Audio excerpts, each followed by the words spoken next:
ग्रहों के राजाधिराज भगवान भुवन भास्कर सूर्यदेव 13 अप्रैल शाम 4:45 पर राशि परिवर्तन करेंगे और राशि परिवर्तन करके अपनी वर्तमान देवगुरु की राशि मीन राशि को छोड़कर अपनी उच्च की राशि मेष राशि में गोचर करेंगे और मेष राशि में ही 14 मई 2024 तक सूर्य का गोचर रहेगा।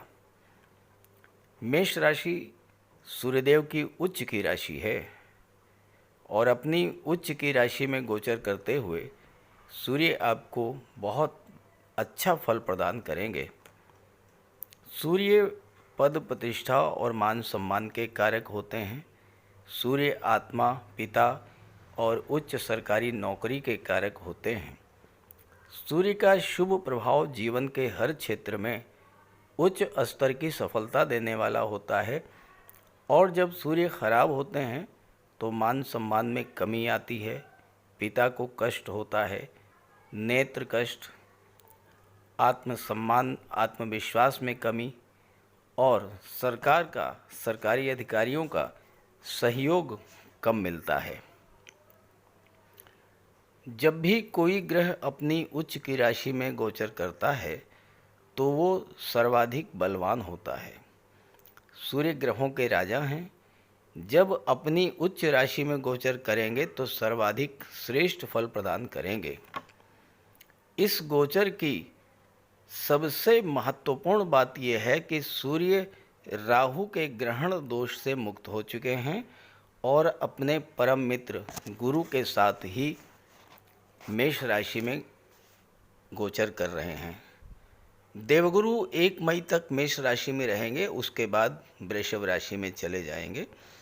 तो सूर्य के राशि परिवर्तन का धनु राशि के जातकों के जीवन पर क्या प्रभाव पड़ेगा, इसी का विश्लेषण करेंगे इस वीडियो में। ये विश्लेषण आपकी चंद्र राशि के आधार पर किया जा रहा है और वीडियो के अंत में मैं आपको सूर्यदेव के उपाय भी बताऊंगा। तो ये है धनु राशि की कुंडली। आपके राशि के स्वामी हैं देवगुरु बृहस्पति और देवगुरु बृहस्पति का गोचर कुंडली के पंचम भाव में है और सूर्य 13 अप्रैल को पंचम भाव में आ जाएंगे। यहाँ पर सूर्य भाग्य भाव के स्वामी होकर के पंचम में गोचर कर रहे हैं और गुरु की दृष्टि भाग्य के भाव पर पड़ रही है। एक त्रिकोण के स्वामी होकर के सूर्य का गोचर दूसरे त्रिकोण में है और अपनी उच्च की राशि में है और गुरु केंद्र के भाव के स्वामी होकर के चौथे भाव के स्वामी होकर के पंचम में त्रिकोण के भाव में गोचर कर रहे हैं। तो देवगुरु आपकी कुंडली में केंद्र त्रिकोण राजयोग भी बना रहे हैं। ये समय धनु राशि के जातकों के लिए बहुत अच्छा है क्योंकि भाग्य भाव पर सूर्य और गुरु दोनों का प्रभाव है और आपके भाग्य साथ देगा पूरी तरह से। और भाग्य के साथ देने से पिछले माह आपके जीवन में जो जो परेशानियां आईं उन सभी परेशानियों का अंत 13 अप्रैल के बाद होने जा रहा है। पिछले माह 14 मार्च से 13 अप्रैल के बीच सूर्य का गोचर चौथे भाव में था मीन राशि में और यहाँ पर सूर्य और राहु का ग्रहण दोष बना। सूर्य भाग्य भाव के स्वामी होकर के पीड़ित हुए तो पिछले महीने भाग्य ने आपका साथ नहीं दिया। सूर्य और राहु की दृष्टि आपके दशम भाव कार्य क्षेत्र पर पड़ी तो कैरियर प्रोफेशन की दृष्टि से भी ये समय आपका बहुत खराब गुजरा होगा।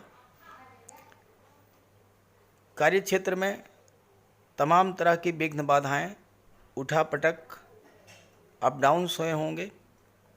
कोई कार्य आपने शुरू कर किया तो वो कार्य आपका पूरा नहीं हो पाया होगा क्योंकि राहु के प्रभाव से कार्य बनते बनते आपके बिगड़ गए होंगे। भाग्य ने चूंकि आपका साथ नहीं दिया, भाग्य का स्वामी जब स्वयं में पीड़ित है तो भाग्य कैसे साथ देगा। तो सूर्य का पिछला जो गोचर रहा ये आपके लिए अच्छा नहीं था, बहुत ही कष्टकर था। लेकिन इन कष्टों से आपको 13 अप्रैल के बाद राहत मिलने जा रही है, क्योंकि ग्रहण दोष समाप्त हो गया। और ग्रहण दोष समाप्त होने के बाद सूर्यदेव बहुत अच्छी स्थिति, बहुत मजबूत स्थिति में है। पंचम भाव जो कि कुंडली का सबसे शुभ भाव माना जाता है, यहाँ पर गोचर करते हुए लाभ के भाव पर दृष्टि डाल रहे हैं, गुरु के साथ हैं, जो कि गुरु भाग्य के भाव पर दृष्टि डाल रहे हैं। गुरु की दृष्टि भी लाभ के भाव पर है और गुरु की दृष्टि आपके लग्न के भाव पर भी है। अब इसका प्रभाव, जो पहला प्रभाव पड़ेगा वो ये होगा कि भाग्य आपका साथ देना शुरू कर देगा।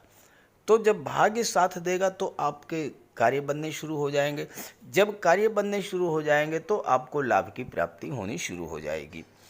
आय के जो स्रोत आपके बंद हो गए थे वो एक बार फिर से चालू हो जाएंगे। दूसरी बात, लग्न भाव पर गुरु की दृष्टि पड़ रही है और भाग्य भाव पर भी दृष्टि। लग्न भाव क्या है? आप स्वयं हैं, आपका व्यक्तित्व है। आपके भाग्य की जागृति होगी, लग्न की जागृति होगी, तो आपके मन में जो राहु के कारण डर, भय और डिप्रेशन की स्थिति बन रही थी, आपके मन में जो चिंता, तनाव और धन को लेकर के, परिवार को लेकर के, शिक्षा, संतान को लेकर के जो चिंताएं बनी हुई थीं, वो सब समाप्त होंगी। आपका ज्ञान, बुद्धि, विवेक जागृत होगा, क्योंकि गुरु की दृष्टि है, गुरु ज्ञान के सागर हैं और गुरु आपके लग्न के स्वामी भी हैं। और धनु राशि तो ज्ञान की राशि होती है।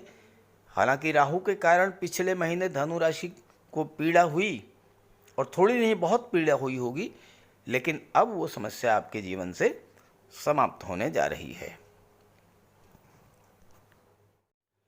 सूर्य और गुरु का गोचर पंचम भाव में है। पंचम भाव संतान का होता है, शिक्षा का होता है, लव रोमांस का होता है, क्रिएटिविटी का होता है, और त्रिकोण का भाव है। त्रिकोण के भाव में सूर्य का गोचर संतान, शिक्षा और क्रिएटिविटी की दृष्टि से बहुत अच्छा है। देखिए, ऋषि पराशर के अनुसार पंचम भाव में अगर मेल प्लेनेट का गोचर हो, यानी अगर पंचम भाव में सूर्य, बुध, मंगल और गुरु का गोचर हो, तो पुत्र प्राप्ति के योग बनते हैं। अब सूर्य का गोचर है, गुरु का गोचर है पंचम भाव में, तो इस गोचर काल में अगर आपको संतान की प्राप्ति होती है या अगर आप संतान की प्लानिंग करते हैं, तो वो संतान सूर्य के समान तेजस्वी, प्रतापी और गुरु के समान ज्ञानवान, भव्य व्यक्तित्व की स्वामी और परम भाग्यशाली संतान होगी। ये जो गोचर काल है पुत्र की प्राप्ति के लिए बहुत ही बेहतर समय रहेगा। ये मैं नहीं कह रहा हूँ, ये ऋषि पराशर का कहना है। पंचम भाव में सूर्य और गुरु लाभ के भाव पर दृष्टि डालेंगे। पंचम भाव और एकादश भाव से धन का भी विचार किया जाता है, क्योंकि ऋषि पराशर के अनुसार पंचम और एकादश में जो ग्रह गोचर करते हैं उनके संबंधों से महाधनी योग बनता है, जो जीवन भर धन की कमी नहीं होने देता। तो ये जो समय है ये आपकी आर्थिक प्रगति का है। धन की संचय की दृष्टि से ये समय बहुत अच्छा रहेगा। पंचम भाव शेयर मार्केट और स्टॉक मार्केट का भी होता है, और आपकी कुंडली में दशम भाव और सप्तम भाव दोनों के स्वामी बुध हैं, और बुध शेयर मार्केट के कारक होते हैं, आपके कैरियर के, आपके व्यापार के स्वामी हैं। और पंचम भाव में शुभ ग्रहों का गोचर है, तो ये समय आपके लिए शेयर मार्केट, स्टॉक मार्केट से धन कमाने का भी है। सूर्य ग्रहों के राजा हैं, आपका जीवन राजाओं के जैसा बना देंगे। सूर्य शासन प्रशासन के कारक हैं और पंचम भाव शिक्षा का है। तो सूर्य का ये गोचर छात्रों के लिए भी बहुत अच्छा रहेगा, क्योंकि भाग्य के स्वामी है। छात्रों का भाग्य साथ देगा तो सफलता मिलेगी। और 1 मई के बाद तो स्थिति और भी अच्छी हो जाएगी, जब देवगुरु छठे भाव में आ जाएंगे। छठा भाव नौकरी का होता है, कंपटीशंस का होता है, और सूर्य रहेंगे पंचम भाव में, तो छात्रों को नौकरी मिलने का भी बहुत अच्छा योग बनेगा। जो जातक IAS, IPS, सिविल सर्विसेज की तैयारी कर रहे हैं उनके लिए बहुत अच्छी स्थिति है। सूर्य इस समय अत्यंत बलवान है केंद्र के भाव के स्वामी होकर के दूसरे त्रिकोण के भाव के स्वामी होकर के दूसरे त्रिकोण के भाव में गोचर कर रहे हैं। मित्र की राशि में है, मित्र के साथ गोचर कर रहे हैं। और जब सूर्य बली होते हैं तो प्रशासनिक कार्यों में दक्षता आती है, किसी भी चीज़ को जल्द से जल्द सीखने की क्षमता डेवलप करती है और राजनीति के क्षेत्र में भी उच्च पद प्राप्त होता है। लाल किताब का कहना है कि पंचम भाव का सूर्य जातक की कोई भी इच्छा पूरी करने में सक्षम होता है, क्योंकि सूर्य की दृष्टि 11वें भाव पर है जो कि आपकी इच्छा पूर्ति का होता है। लेकिन ध्यान रहे 2-3 बातों का। पहली बात, दूसरों की तरक्की से आपको जलन नहीं होनी चाहिए। दूसरी बात, जितना आप दूसरों की मदद करेंगे उतना ही आपकी तरक्की होगी। और तीसरी बात, अगर आपको संतान की प्राप्ति इस गोचर में होती है तो आपकी दिन दूनी रात चौगुनी तरक्की होगी और राजाओं जैसा जीवन आप व्यतीत करेंगे। और ये मैं नहीं कह रहा हूँ, ये लाल किताब का कहना है। और भाग्य का तो पूरा साथ आपको मिलेगा ही इस समय, और भाग्यवश आपकी स्थिति राजाओं के जैसा होगी। छात्रों के लिए बहुत ही अच्छा है ये समय, क्योंकि पंचम के स्वामी हैं मंगल, और मंगल सूर्य के भी मित्र हैं और गुरु के भी मित्र हैं।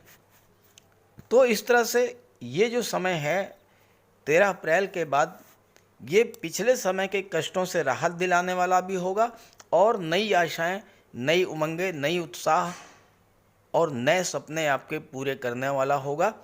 तो धनु राशि के जातक को इस गोचर का लाभ उठाएं आप, और इस जानकारी को अपने साथियों मित्रों को भी जरूर शेयर करें। साथ ही साथ अगर आपकी जन्म कुंडली में सूर्य कमजोर हैं तो सूर्य का उपाय भी जरूर कीजिएगा। बात करते हैं उपायों पर। सूर्य देव की आराधना करें। खास करके छात्रों को या जो कॉम्पिटिटिव एग्ज़ाम्स की तैयारी कर रहे हैं उन्हें तो सूर्य के उपाय अवश्य करने चाहिए। सूर्य आत्मा के कारक हैं। इस पृथ्वी पर सूर्य के कारण ही जीवन है और सूर्य की ही ऊर्जा, प्रकाश और ऊष्मा से हम कार्य करने में सक्षम होते हैं। सूर्य देव की आराधना करेंगे, आत्मा को बल मिलेगा, आत्मविश्वास में वृद्धि होगी, कार्य करने की ऊर्जा प्राप्त होगी, जीवन में रोशनी आएगी, भाग्य चमक जाएगा और फिर आप सफलता की सीढ़ियां चढ़ते चले जाएंगे। तो प्रातःकाल स्नान करते समय जल में लाल पुष्प या केसर डाल करके स्नान कीजिए। इसके बाद सूर्योदय से 1 घंटे के भीतर सूर्य देव को अर्घ्य दीजिए। तांबे के लोटे में जल, अक्षत, लाल पुष्प, रोली, लाल चंदन ये डाल करके सूर्य देव को अर्घ्य दीजिए। ध्यान रखें कि सूर्य देव को अर्घ्य 3 बार में देना है। 1 लोटे जल को आपको 3 बार में अर्घ्य देना है और साथ ही साथ इस बात का ध्यान रखना है कि जो जल है वो आपके पैरों पर ना गिरे। इसके बाद गायत्री मंत्र का जाप करें, आदित्य हृदय स्तोत्र का पाठ करें। छात्रों को तो सूर्य का ये उपाय नियमित रूप से करना चाहिए, क्योंकि सूर्य ही सरकारी नौकरी के कारक हैं और आज के युग में हर छात्र का सपना होता है कि वो आईएएस बने, आईपीएस बने या शासन प्रशासन में उच्च पदस्थ अधिकारी बने, और सूर्य इन सब के कारक होते हैं। सूर्य पिता के कारक हैं। पिता का सम्मान कीजिए, उनकी सेवा कीजिए, उनके मार्गदर्शन में आगे बढ़िए। यदि किसी तरह का कोई विवाद भी है तो उसे भुला दीजिए और उन्हें किसी तरह का कष्ट तो बिल्कुल न दें। इससे सूर्य देव को बल मिलेगा। सूर्यदेव को बल प्राप्त हो इसके लिए रविवार को नमक का सेवन न करें। दलिया, दूध, दही, गुड़, गेहूं की रोटी, इन सब का प्रयोग करें। रविवार के दिन सूर्यदेव को अर्घ्य देने के बाद एक तांबे की अंगूठी या तांबे का छल्ला ये धारण करें और जितनी आपकी क्षमता या सामर्थ्य हो यथाशक्ति लाल वस्त्र, गुड़, गेहूं, मसूर की दाल या तांबे का दान करें। गौ माता की सेवा करें, उन्हें रोटी दें, चींटियों को चीनी दें, मछलियों को आटे की गोली खिलाएं।